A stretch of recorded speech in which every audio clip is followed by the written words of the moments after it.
Olá, que bom que você chegou até esse vídeo ou que esse vídeo chegou até você. Eu sou Deise PS Lira, coach, psicanalista em formação, também sou estudante de psicologia. No momento em que gravo esse vídeo, eu estou cursando o terceiro período de psicologia. O objetivo aqui é compartilhar com você temas que envolvem o desenvolvimento pessoal. E o tema que nós vamos falar hoje tem tudo a ver com desenvolvimento pessoal, porque vai te ajudar a lidar com uma das fases inevitáveis das nossas vidas.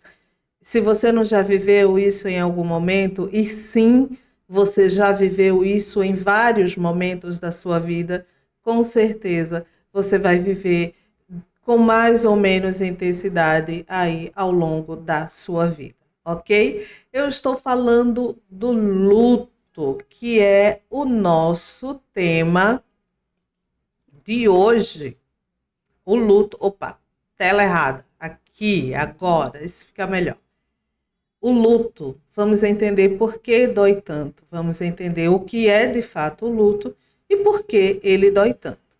Antes de entrar no tema, eu já quero te dizer, eu vou tossir bastante porque minha garganta está falhando. Então, tem paciência, eu falo devagar, eu vou falar um pouco mais devagar do que o normal. Senta o dedo aí no X2 e tenha um pouquinho de paciência e empatia com essa pessoa que vos fala, ok? Temos um acordo?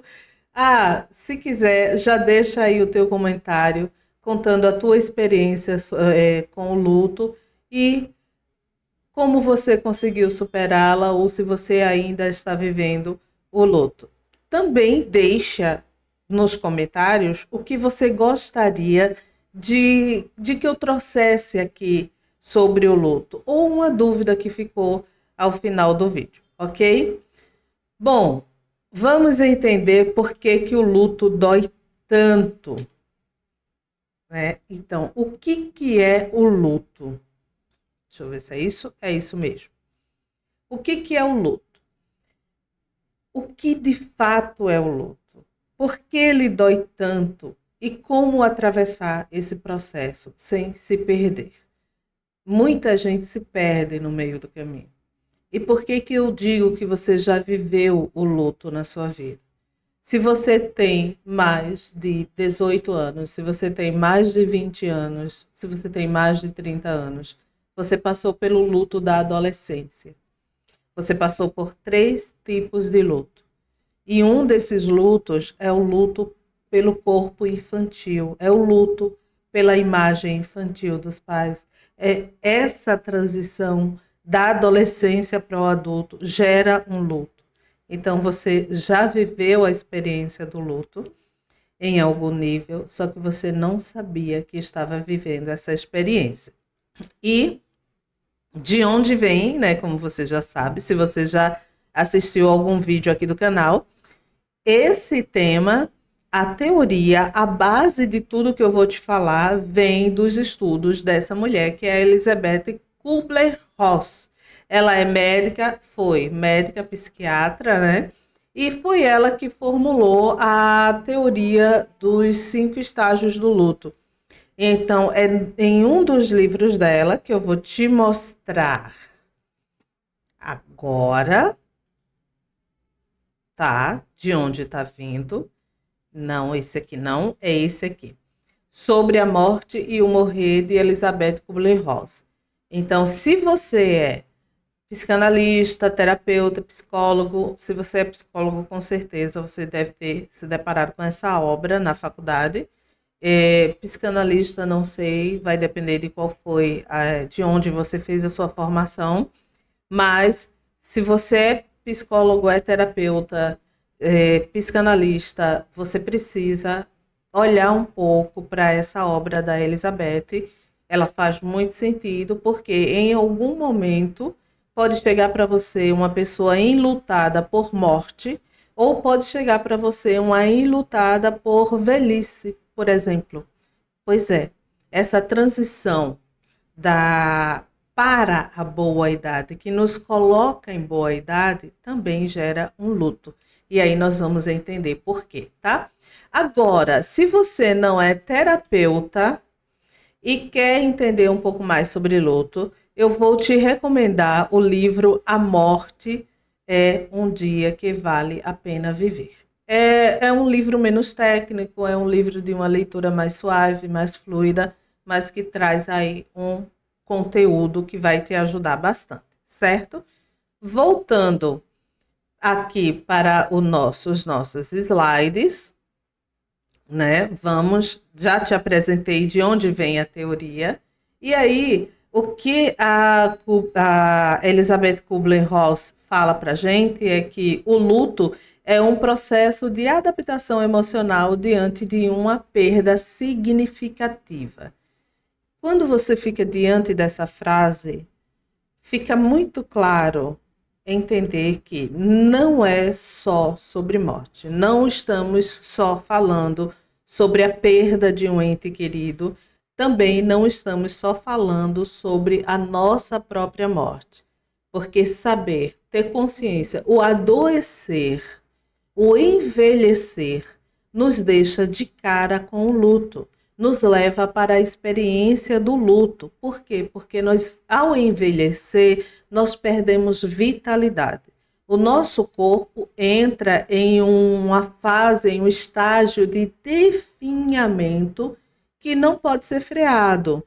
Ele pode ser retardado, mas não tem como a gente evitar uma morte por envelhecimento, por exemplo. Não sei se você já ouviu a expressão morreu de velho, quando alguém muito idoso, que a família conhece, que nós conhecemos, a Rainha Elizabeth, por exemplo, viveu bastante, é a figura pública e popular que a gente conhece, que ela viveu bastante, a Rainha Elizabeth da Inglaterra. E aí, esse definhar, essa perda de mobilidade, essa perda de capacidade, vai gerando em nós um luto que todos nós iremos vivenciar uma vez na vida. Então, não é só por morte, é também sobre. Eita, faltou o é. É também sobre o que você deixou de viver. Tá? O luto também acontece por aquilo que você deixou ou sabe que vai deixar de viver. É o fim de um relacionamento, é a perda de identidade, são mudanças de vida, são expectativas frustradas, tudo isso gera luto. No relacionamento, você tem aí uma perda de expectativas, você investiu naquele relacionamento, você investiu em estar com aquela pessoa, tudo isso gera em você expectativas e emoções e gera também uma coisa chamada apego, que a gente vai falar daqui a pouquinho, que quando isso acaba, vai te deixar uma falta, vai gerar uma perda em você. A perda da identidade. Pronto, pessoas que fazem cirurgias bariátricas, por exemplo, essas pessoas acabam em algum momento vivendo o luto pela pessoa, pelo formato, pela imagem de pessoa que elas tinham antes, e aí elas vão precisar viver com a nova imagem. Mas, Daisy, fazer uma cirurgia bariátrica é uma coisa opcional, sim, mas é uma mudança e acontece uma perda de identidade, entre aspas, bem grande. Por quê? Porque ela vai deixar de ser o gordinho, a gordinha, e às vezes o formato do corpo está muito ligado à identidade dessa pessoa. Então, ela vai deixar de ser aquela pessoa que todo mundo já conhecia, já sabia como se comportava, para ser outra pessoa. E, de certa forma, a mudança corpórea vai gerar uma mudança de comportamento. Uma pessoa que fez uma cirurgia bariátrica não vai se comportar da mesma forma que uma pessoa obesa em um passeio para um rodízio, por exemplo, eu encontro em um rodízio. Então, algumas coisas ligadas, alguns momentos ligados à comida, que estão também ligados a afeto, vai mudar para essa pessoa. E isso vai gerar, de certa forma, nela uma perda que pode ser uma perda de identidade, de quem eu fui nessa transição, da pessoa gorda que eu fui para a pessoa magra que eu serei agora, tá? Então, eu falei isso só para você ter um exemplo de como as mudanças das nossas vidas vão nos gerando luto. E lembra lá no comecinho do vídeo, eu falei para você, você com certeza já vivenciou algum momento de luto, só não sabia que era esse momento. Pausa para a água. E tem canequinha, ó, com frase agora. Estamos ficando chique aqui. Então, você não sofre só pelo que você perdeu. Você sofre pelo que imaginou viver. Na perda de um relacionamento, no fim de um relacionamento, por exemplo. Você não sofre só pela pessoa que foi. Você sofre por tudo que você poderia ter vivido e tudo que você sonhou, idealizou, imaginou viver com a pessoa que se foi e o fim do relacionamento. O seu cérebro não foi feito para lidar com perdas emocionais modernas. Ele foi programado para sobrevivência. O que isso quer dizer? A Terra, de um modo geral, e aí eu não vou aprofundar muito nisso, depois você faz as suas pesquisas, mas a Terra, de um modo geral, era uma selva. Então, a gente não precisava. Hoje nós temos tudo acessível, mas antes não era assim. Então, as emoções, as perdas emocionais modernas, as perdas de antes de toda essa modernidade que a gente vive, eram muito diferentes. Geralmente eram perdas de fato só por morte. Não posso afirmar isso, estou supondo, tá? Então, pensa numa humanidade que está acostumada a perder só porque a pessoa envelheceu, adoeceu ou aconteceu alguma coisa trágica e a pessoa morreu. E aí, de repente, acontece toda essa coisa de sociedade, que é um evento na história da humanidade. E aí, essa coisa de sociedade começa a trazer ligações e interações humanas mais sofisticadas, e nós começamos a ter experiências emocionais bem diferentes do que aquelas para a qual o nosso cérebro ele foi meio que programado para agir, né? Para experienciar, para viver, que é justamente essa coisa de você se proteger, de você procriar, de você fazer com que a sua vida ela aconteça de uma forma bem simples. Então, na prática, durante milhares de anos, perder alguém do grupo significava um risco real de morte. Então, o luto ele acontecia porque ao perder alguém do grupo, você tinha um grupo enfraquecido. E aí um grupo enfraquecido era um grupo vulnerável. Quando a humanidade começou a se socializar, a ter uma estrutura básica de sociedade. Mas isso não é a minha área, eu não vou aprofundar sobre isso, tá? Existem muitos estudos que falam sobre essa evolução da convivência social, mas sociologia não é minha área. O que diz respeito a gente é isso aí, que o nosso cérebro foi programado para sobrevivência e ao perder alguém de um grupo, nós nos colocávamos, o grupo todo por si só acabava entrando em risco. Então, menos proteção, menos recursos, mais vulnerabilidade. Então, -1 significava -1 para caçar, significava menos comida, significava -1 para vigiar, para ali alternar vigília e descanso. Então, era um grupo vulnerável, certo? Seguindo aqui.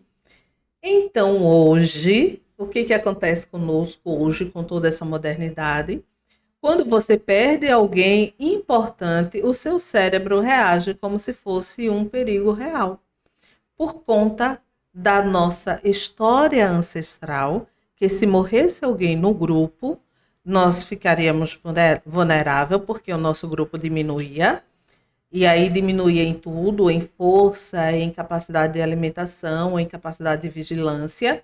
E aí acontece que hoje, quando morre alguém importante, quando morre algum parente, quando morre principalmente pais, irmãos, tios, pessoas mais próximas, é como se tivesse o seu grupo estivesse enfraquecendo e aí você é colocado em vulnerabilidade.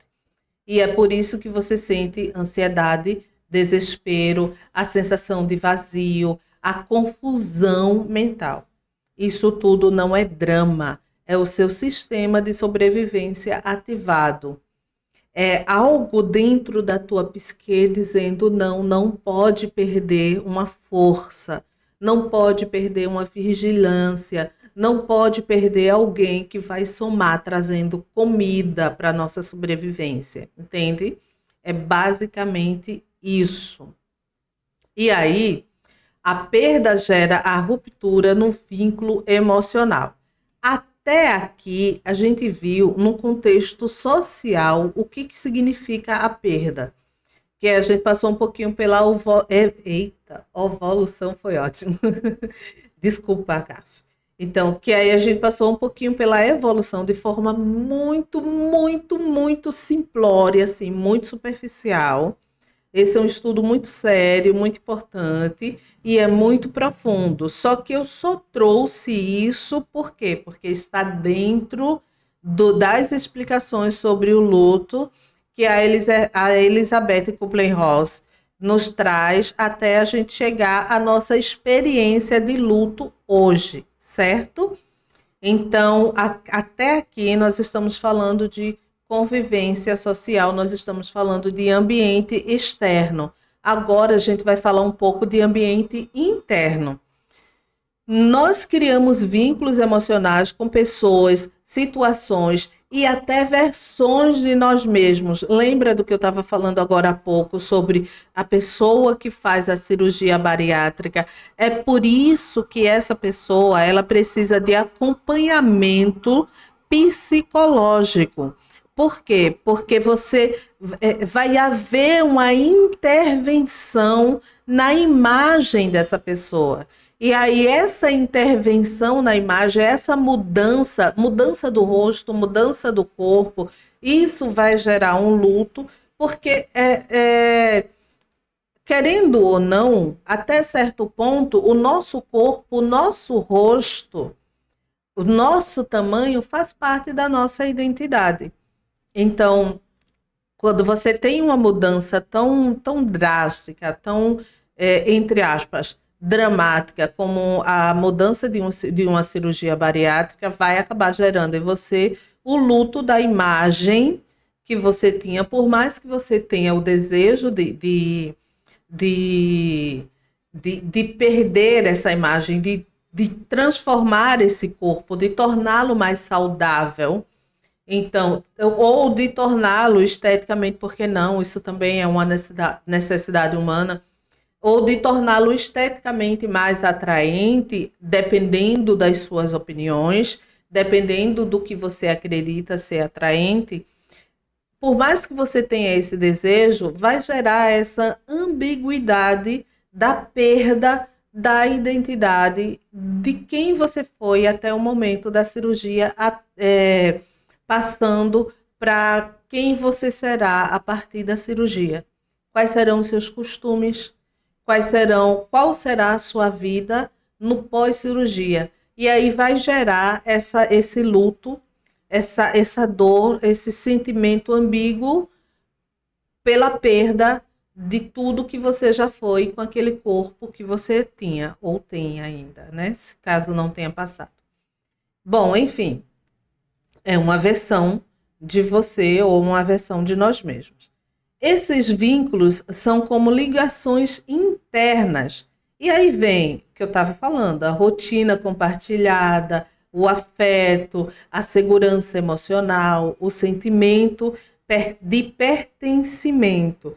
voltando para o exemplo da cirurgia bariátrica. Você, até fazer a cirurgia, você pertencia ao grupo dos gordinhos. Vai chegar um momento no pós-cirurgia que você vai ficar meio no limbo, nem vai ser do grupo dos gordinhos e nem vai ser do grupo dos magrinhos. E é justamente aí que esse luto ele pode ficar um pouco mais grave. E também tem a questão dos relacionamentos. Geralmente, todo mundo, todo mundo é um pouco exagerado, mas geralmente a maioria das pessoas pensam que a melhor forma de um gordinho comemorar é comendo. Nem sempre é assim, né? Então, vai gerar uma quebra de rotina nos teus eventos sociais. Essa coisa da cirurgia vai gerar uma quebra de rotina nos teus eventos sociais, vai gerar uma quebra de rotina na tua forma de comer, vai gerar uma quebra de rotina nos teus afetos. E aí são os teus afetos contigo mesmo e os teus afetos com o teu entorno, né? O que que vai te afetar? A partir daquele momento, o que que vai deixar de te afetar. Então, tudo isso acaba gerando um luto. A mesma coisa no fim de um relacionamento. Você tem toda uma rotina compartilhada com uma pessoa, você tem o seu afeto ali envolvido com aquela pessoa, tem a questão da segurança emocional, no caso de alguém que vai passar ou já passou por uma cirurgia bariátrica, a segurança emocional dessa pessoa às vezes está na alimentação, na comida, que é o famoso consolo pela comida. Isso acontece comigo, tá, gente? Muita gente, muitas vezes, em momentos de frustração, eu vou me consolar com a comida, entende? Não cheguei a um nível ainda que coloque a minha saúde em risco, nem pretendo chegar e me cuido para que isso não aconteça. Mas eu tenho consciência e às vezes eu me pego, não, Deise, por que que você está comendo tanto isso? O que que aconteceu? Quando eu vou ver, fatalmente tem alguma frustração, alguma dor que eu experienciei naquele momento e eu comecei a buscar o consolo na comida. Então, essa segurança emocional que a comida traz, ela não vai mais estar ali. Então, vai haver a perda dessa segurança. E até que você consiga entender que você pode estar seguro emocionalmente sem a pessoa do relacionamento, você pode estar seguro emocionalmente sem a comida em questão, sem nenhum excesso, até você entender, isso vai levar um tempo e vai gerar um sofrimento. Então, quando acontece uma perda, cadê meu mouse? Aqui achei.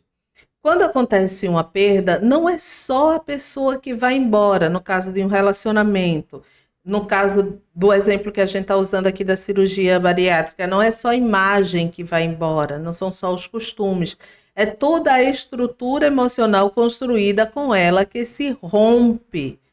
Por isso, dói. Quando você tem o final de um relacionamento, o luto ele vai vir de uma forma que, por mais que fique aquela coisa de não, acabou, isso gerou um sofrimento, tal, eu perdi todo o tempo investido nessa pessoa, eu perdi todo o tempo investido nesse relacionamento, tanto que eu me dei, eu perdi todos os sonhos que eu sonhei para esse relacionamento e que eu compartilhei com essa pessoa. E às vezes essa pessoa pegou alguns dos nossos sonhos e acabou levando para a vivência com outra pessoa e realizando esses sonhos que eram nossos, foram ser realizados com outras pessoas. Mas assim, querendo ou não, no luto, o luto pelo relacionamento e o luto pela perda por morte, o luto pela perda do fim do relacionamento e o luto pela perda por morte se diferenciam da seguinte forma: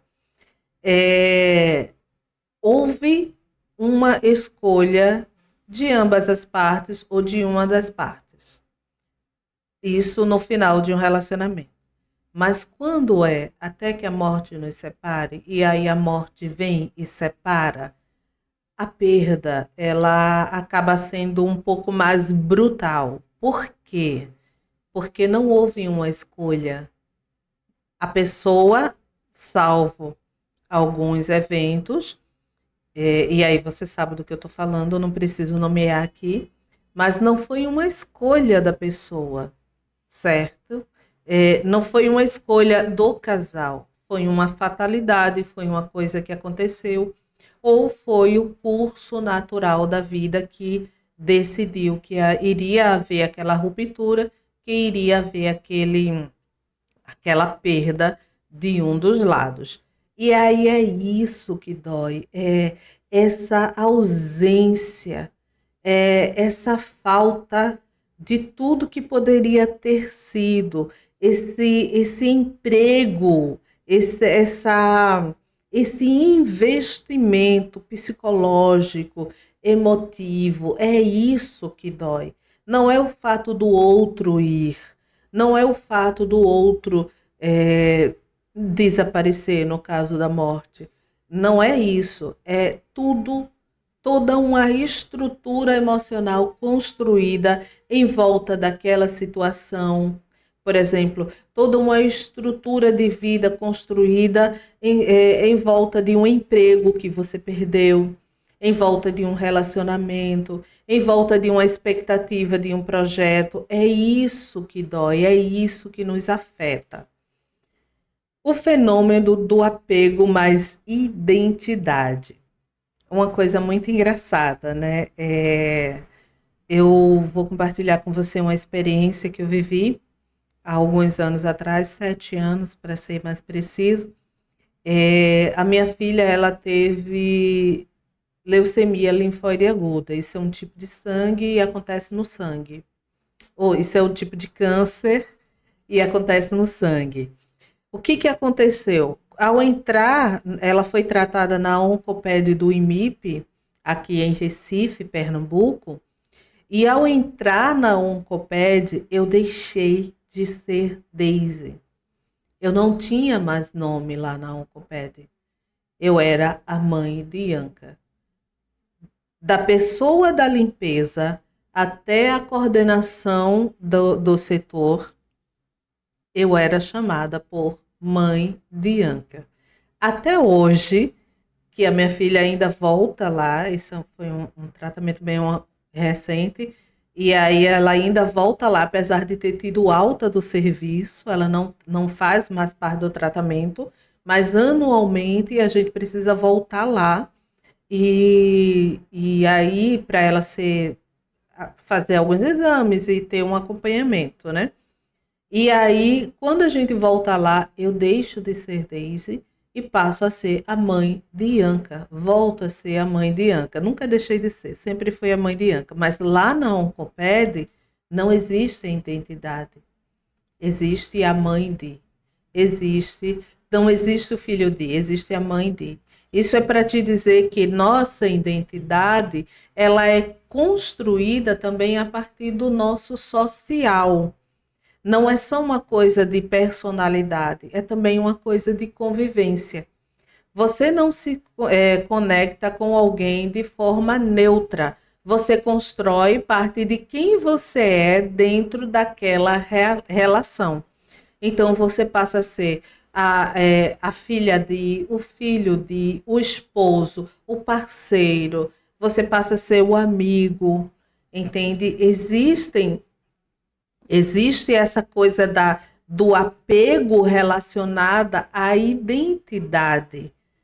E aí, quando se perde uma mãe, eu vou passar a ser filho de quem? Eu sou filho de quem agora? Essa orfandade é o que dói, entende? Quando uma mãe perde o filho, eu vou ser mãe de quem?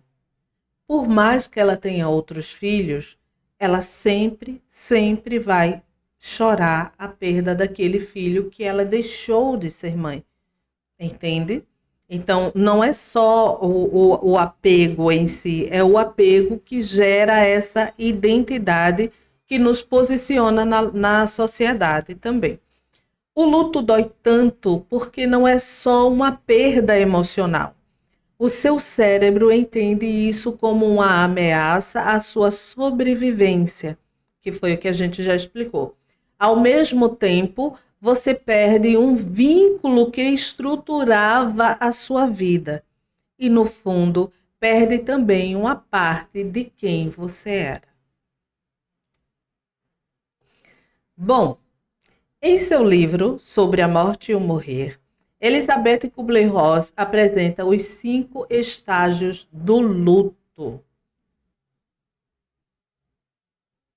que a gente tem negação, raiva, barganha, depressão e aceitação, e nós vamos ver um por um agora. Na negação, os pensamentos eles circulam em volta de isso não está acontecendo, isso não é comigo, isso não aconteceu. A tendência é não acreditar no contexto, no que está se experienciando. Esse estágio é um mecanismo de proteção. A raiva, o pensamento ele gira em torno de por que comigo, por que agora, isso não está certo. Esse estágio envolve revolta, culpa e irritação. Mas culpa sim. Quando você perde alguém, às vezes, na maioria das vezes, vem aquele pensamento: eu poderia estar mais próximo. Eu escutei de mais de uma pessoa falando sobre outra pessoa que se foi por morte, dizendo: eu poderia ter sido um filho melhor, eu poderia ter estado mais próximo, eu poderia ter estado mais presente. Isso é culpa. A barganha. Os pensamentos circulam em torno de e se eu tivesse feito diferente? E se eu tivesse sido mais presente? E se eu não tivesse levado aquela. E se eu não tivesse deixado aquela pessoa naquele lugar? E se eu não tivesse levado aquela coisa que era importante para ele? E se eu não tivesse me levado para longe daquela pessoa? Entende? Então, essa barganha é uma tentativa de você começar a encontrar formas, encontrar jeito de fazer diferente, porque às vezes vem aquela sensação de que ainda pode ser consertado. No caso do fim de relacionamento, a barganha ela vai passar muito por isso. Ainda posso consertar, ainda dá para funcionar. Então, os pensamentos eles vão circular em torno de e se tivesse feito diferente, e se tentar de novo, se voltar atrás. Esse estágio é uma tentativa de recomeçar. No caso do luto por morte, esse é um dos estágios mais doloridos, porque não tem como você reverter a morte, né? A história só conta de um que reverteu a morte, que se chama Jesus Cristo, e até aqui, até o presente momento, ele não voltou nem mandou nenhum sucessor para fazer isso acontecer com todo mundo, ou conosco, ou quem quer que queira que aconteça. E aí a gente chega no estágio da depressão. Não há mais o que fazer, está tudo acabado para mim, a vida perdeu a graça. É aquele momento em que você se dá conta que não tem como reverter o evento que te causou, que te jogou no luto. Esse estágio envolve tristeza profunda, silêncio e isolamento. Por fim, a gente chega no quinto, que é o estágio da aceitação. Eu sinto saudades, mas estou aprendendo a viver com isso. Isso aconteceu e eu não posso mudar, mas posso seguir em frente. A dor não desapareceu, mas já não me impede de continuar minha vida. Esse estágio é um estado de paz, nem sempre feliz, mas seguro. Quando a dor persiste, é porque ela se tornou patológica.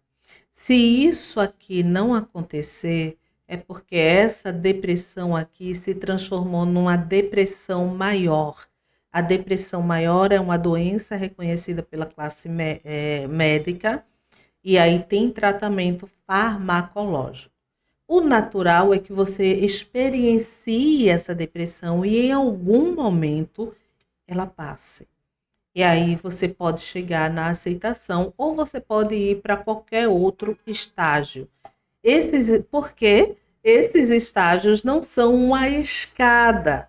Você não começa sentindo um e depois vai sentindo outro. Eles, às vezes, você pode experienciar mais de um estágio do luto ao mesmo tempo. Esses estágios não são uma escada.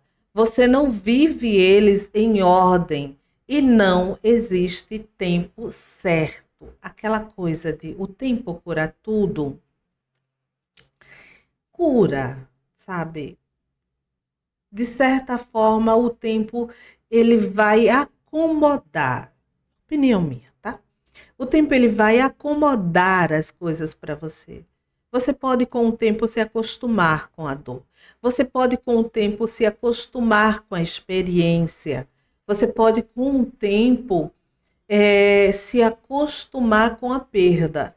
Mas não é que o tempo cura tudo.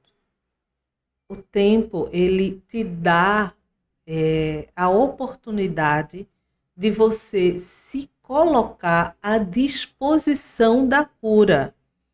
E aí, quando você usa o tempo a seu favor, é justamente quando você compreende a experiência que você está tendo, o momento que você está vivendo, e aí você começa a exaurir toda a dor. Você começa a exaurir mesmo todo o sentimento que aquela perda, que aquele luto está gerando em você. Aí o tempo vai estar agindo a seu favor. Mas se você simplesmente se agarrar ao luto, se abraçar à dor, sem buscar colocar ela para fora, elaborar ela de alguma forma, esse luto ele vai te consumir. Então, erros comuns ao lidar com o luto: reprimir emoções, tentar ser forte o tempo todo, apressar o processo. Cara, não faz isso com você. Cada pessoa tem o seu tempo. O meu tempo de tolerância à dor é totalmente diferente do seu tempo de tolerância à dor. O seu tempo de tolerância à dor é totalmente diferente do tempo da pessoa mais próxima de você. Então, vive as tuas experiências no teu tempo e leva isso para a vida, tá? Então, apressar o processo, se isolar completamente, leva isso para a vida também. Se você está tendo alguma dor, está passando por alguma experiência difícil, não se isole. Não faça isso com você, não faça essa maldade com você. Busque ajuda da melhor forma que você conseguir, da melhor forma que os teus recursos te possibilitarem. Se você for uma pessoa que consegue encontrar ajuda profissional, buscar ajuda profissional, faça isso. Mas não passe sozinho por um momento de dor, porque isso pode te desorganizar psiquicamente e vai te quebrar em pedaços que depois possivelmente você não consiga juntar todos os caquinhos, tá bom? O luto ignorado não desaparece, ele se transforma em mais dor. Bom, sim, mas como lidar com o luto? E aí eu trouxe aqui seis atitudes, né? Vamos chamar de atitudes. E aí a primeira é: permita-se sentir. Não expulse a dor de você, porque ela não vai embora. Não tente fingir que está sentindo dor, que não está sentindo dor.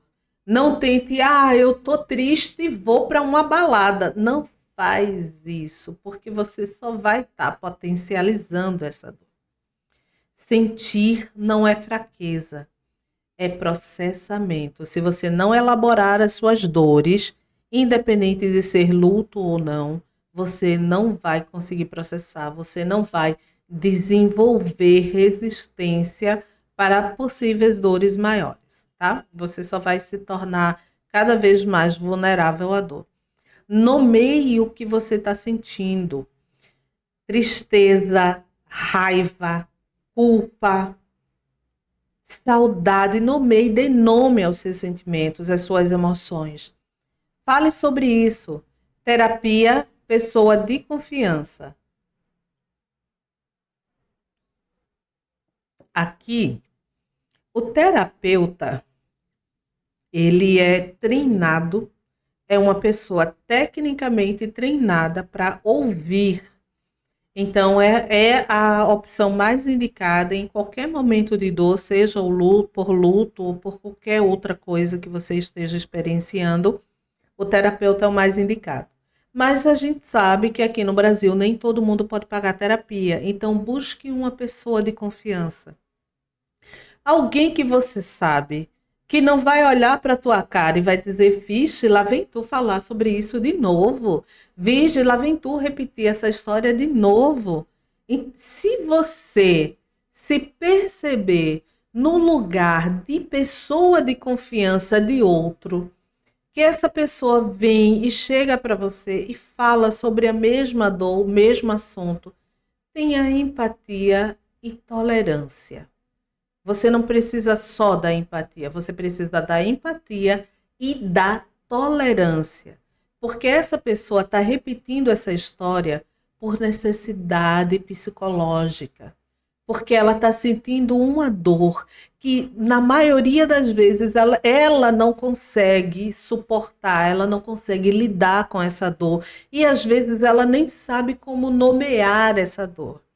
Então, escuta com paciência se você é a pessoa de confiança. E se você é a pessoa que está vivendo a experiência da dor, não tenha medo de falar. Coloque para fora. Não tenha medo de ser chato. Coloque para fora. Entenda que o tempo não cura nada sozinho. O tempo não cura sozinho. Não vai nessa frase: o tempo cura tudo. O tempo não vai curar. O tempo vai te dar espaço. Você tem que buscar essa cura. O que cura é o que você faz com o tempo, certo? Ressignifique a perda. O que isso te ensinou? Quem você se tornou? Então, para pensar. Não pensa só na perda isolada. Olha para tudo. Olha para todos os acontecimentos. É uma pessoa que se foi? É um relacionamento que acabou? O que você consegue aprender com isso? O que você consegue tirar de bom? Desde a pessoa morreu, como eu vou tirar algo de bom? Cara, a pessoa se foi, não está mais aqui, mas olha quantas experiências boas vocês tiveram ao longo da vida. Entende? É disso, isso é que tem a ver com ressignificar, é disso que trata ressignificar. É você conseguir dar um novo olhar para a experiência que você está vivendo, tá? E cuide do básico, né? Do corpo. Sono, alimentação, movimento. Movimento é fundamental. Se movimente, não fique parado, não fique isolado. Não se exclua do mundo e das próximas experiências que a vida vai estar trazendo para você, ok? O luto não é o fim da sua história. É o processo de reconstrução de quem você precisa se tornar depois da perda. E mesmo que agora pareça impossível, você não vai sentir isso para sempre. Não vai. Não é eterno. Certo? Bom, se depois de tudo isso que eu te falei, se você sente que precisa de ajuda para atravessar esse momento, eu posso te ajudar, sim. tá? Então, por que que eu sempre trago esse slide? Por que que eu sempre trago essa chamada e me coloco à tua disposição? Porque às vezes eu posso estar falando de coisas aqui que vão estar te afetando de alguma forma, e você olha para o lado e não tem para onde correr, não sabe com quem falar. E aí, se você vem falar comigo e me dá a referência do vídeo, eu vou ter noção de por onde a gente pode conversar, e aí eu posso te ofertar aquilo que você precisa, a escuta que você precisa, especialmente no caso do luto, ok? Bom, fez sentido para você? Foi um vídeo assim, meio permeado por dor, né? É, quando eu estava construindo os slides, eu me lembrei de alguns lutos que eu vivi na minha vida e que foram bastante doloridos. E me dei conta que ainda estou em processo de luto em alguns acontecimentos e fui aprender a lidar com isso. Bom, se fez sentido, por favor, né? Dá um like aí, bora no joinha. Deixa aqui o teu comentário. O que foi que esse vídeo ele trouxe para você? Ele trouxe algum aprendizado para você? Alguma coisa que eu falei faz sentido? Fala aqui nos comentários o que eu falei que mais te tocou. Compartilha, se você sabe de alguém que está vivendo a experiência do luto, compartilha com essa pessoa esse vídeo, vai ajudá-la a pensar, a significar melhor a sua dor. E se você ainda não é inscrito no canal, bora lá, né? Bora ver, ajuda a coleguinha, se inscreve aí no canal que sempre teremos vídeos sobre desenvolvimento pessoal e tudo que envolve o desenvolvimento pessoal e tudo que vai trazer algum letramento emocional e psicológico. Eu quero estar trazendo aqui para você. A garganta não falhou, que bom, porque tá doendo, mas foi muito bom gravar esse vídeo, foi muito bom compartilhar esse conhecimento com você, que é uma coisa tão séria, tão tocante e tão importante. Nos vemos nos próximos vídeos? E aí, nos vemos? Posso te esperar? Então, nos vemos nos próximos vídeos. Tchau, tchau.